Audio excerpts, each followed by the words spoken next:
At some point, the American president recently told CBS's John Dickerson, North Korean leader Kim Jong-un will develop a better missile delivery system for its small but growing stockpile of nuclear weapons. And if that happens, Trump vowed, we can't allow it to happen. Behind the seemingly contradictory statement was a hazy hint of what might prompt the world's mightiest military to use force against an emerging nuclear power, potentially drawing China, Japan, and South Korea into one of the most volatile conflicts in living memory. A military option need not involve strikes at all. It could mean deploying military assets to deter North Korea from using weapons of mass destruction, just as the United States and its allies deterred rival nuclear states during the Cold War. This might include beefing up missile defenses like the THAAD system in South Korea, which the Trump administration has been rapidly installing. It might even include the reintroduction of nuclear weapons to Japan and South Korea to emphasize that we're determined to fully deter any North Korean attack and, should deterrence fail, that it would result in a prompt and overwhelming response. But the Trump administration also appears to have not ruled out a preventive strike akin to what the George W. Bush administration undertook in Iraq. So preventive strikes against North Korea could take three forms. 1. The offshore option. The United States launches Tomahawk cruise missiles from a Navy ship or submarine. This is the least risky option since it doesn't involve traversing North Korean territory, and would resemble Trump's strikes against the Syrian military for using chemical weapons, but there's no guarantee that North Korea would refrain from retaliating. 2. The aerial option. U.S. stealth bombers or fighter aircraft conduct air strikes over North Korea. Such an approach is more conducive to military escalation than the first option. The North Korean government knows that U.S. bombers are capable of carrying nuclear weapons, and the United States might need to take out North Korean air defenses to successfully deploy some of these planes. Even if the U.S. operation is limited in scope, North Korea may not interpret it that way.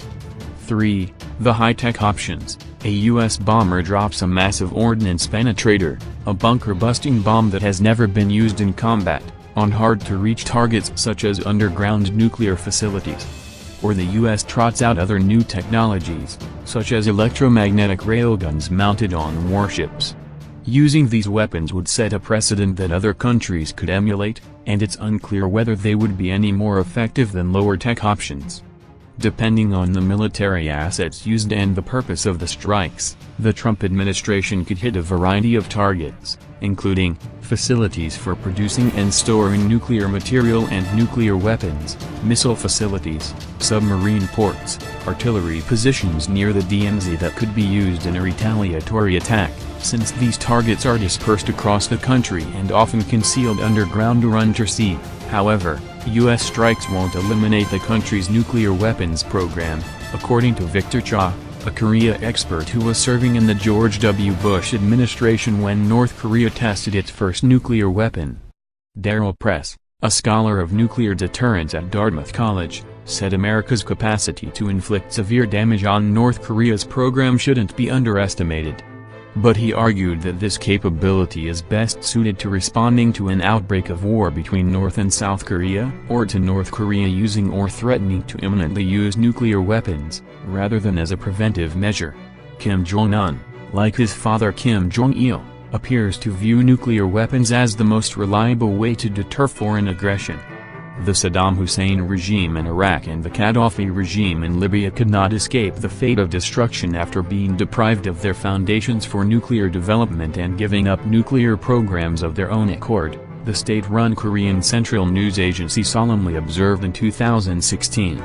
Given this, Press reasoned, North Korean leaders could interpret any U.S. attack on their nuclear infrastructure as a prelude to invading or overthrowing the government, even if the United States insists otherwise.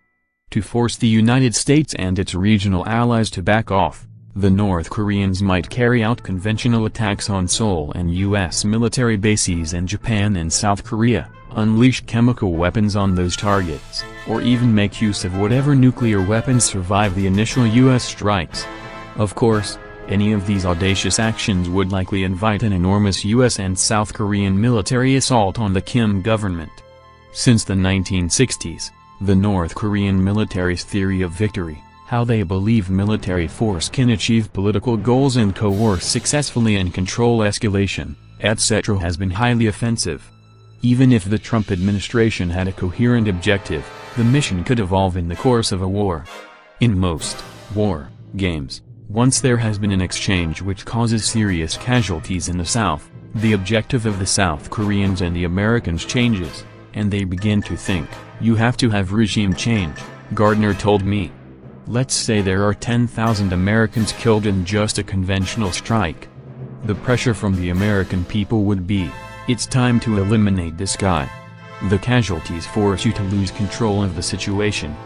It's therefore worth asking whether the potential upside of military strikes is worth the potential downside.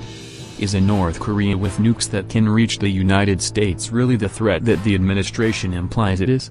Gardner wondered.